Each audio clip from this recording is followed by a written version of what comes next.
Bonjour, la vidéo du jour va porter sur l'importance du dialogue positif et du renforcement positif en plongée. Alors pourquoi je fais cette vidéo? D'abord pour vous remercier pour tous les commentaires positifs que j'ai reçus ces derniers temps, ces encouragements, ces merci par rapport aux vidéos que j'ai pu publier, où je rappelle, le but c'est de vous essayer de vous éclairer sur des petits trucs astuces pour mieux réussir votre formation plongée. Car vous l'avez vu, j'ai peut-être eu un blocage, ça fait presque 2 mois que je n'ai pas, ça fait plus de 2 mois que je n'ai pas publié une vidéo. Alors pourquoi d'autres priorités, marre des trolls. À ce moment-là, je félicite Cyril, notre troll qui poste des commentaires inappropriés et critiques. Donc c'est peut-être ça qui fait que j'ai eu un blocage. Et ces petits messages, ces petits renforcements positifs, ces petits encouragements pour continuer, ça m'a vachement emporté. Et bien ça, c'est quelque chose qu'on peut transposer tout à fait à la plongée sous-marine, puisqu'il arrive à tout le monde d'avoir des baisses de régime, d'avoir des angoisses avant de plonger, et dans ces cas-là, plutôt que d'enfoncer la personne, ou plutôt que de se replier sur soi-même, il vaut mieux en parler, et puis trouver du réconfort, de la bienveillance, du dialogue positif par rapport à ça.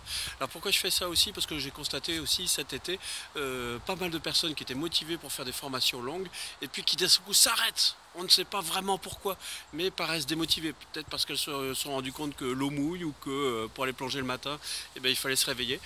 Pas toujours facile pour tout le monde. Voilà, donc ça fait partie des grands mystères, mais simplement, généralement, avec du dialogue positif, c'est-à-dire ne pas avoir peur d'échanger sur sa problématique et ne pas avoir peur de positiver sur vos capacités, vos performances, etc.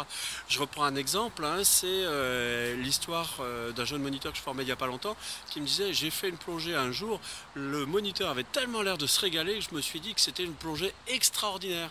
Et maintenant, avec le recul par rapport à ton enseignement, Vincent, je me dis que c'était peut-être du théâtre. Et peu importe, moi personnellement, quand je plonge, je suis toujours enthousiaste, parce que je pense que c'est ça aussi le dialogue positif, c'est se rappeler pourquoi on fait la plongée. Moi, ce qui me fascine, c'est toujours cette apesanteur, c'est aussi cette faune sous-marine. Ça, c'est une façon extraordinaire de rendre positive une plongée, et c'est peut-être la technique qu'a utilisé ce moniteur, qui égayait sa plongée en montrant qu'il s'y extasiait. C'est en s'intéressant notamment à la faune sous-marine. Toute personne qui aura une attitude passive, lascive, va bien sûr vous lasser, et c'est ce qui fait que sur un même site de plongée, deux personnes peuvent faire des plongées totalement différentes, une plongée de merde entre guillemets comme on peut l'appeler, ou une plongée extraordinaire parce que le guide a montré l'enthousiasme et s'est attaché à dénicher des trésors de vie cachés.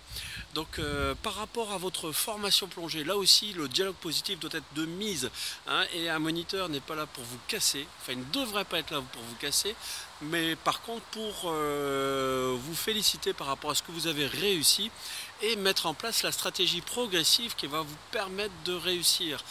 C'est quelque chose qu'on se pose souvent comme question. Il y a des fois des gens qui sont moins doués que d'autres, c'est évident, et s'ils sont en face de nous, c'est parce qu'ils le veulent, c'est parce qu'ils ont envie. Donc par contre, ils n'ont certainement pas envie d'entendre des discours dégradants.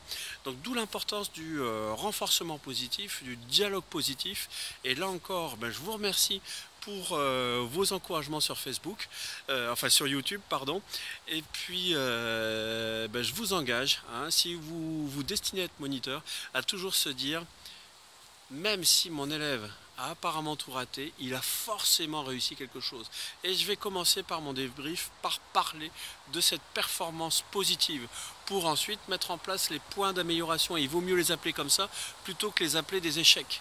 Et puis, si vous bloquez avant une formation, ou même avant une plongée, parlez-en avec les autres, n'hésitez pas à solliciter leur bienveillance, et puis rappelez-vous pourquoi vous plongez. C'est pour découvrir des merveilleuses choses, une sensation d'apesanteur, un monde du silence, et tous ces beaux poissons, toute cette belle faune qui nous révèle ses secrets. Voilà, je vous encourage donc à être très positif. Si vous avez aimé cette vidéo, cliquez sur j'aime. Si vous n'avez pas aimé, cliquez sur j'aime pas. Vous voulez en voir d'autres, abonnez-vous à la chaîne YouTube Aquadomia One. A bientôt.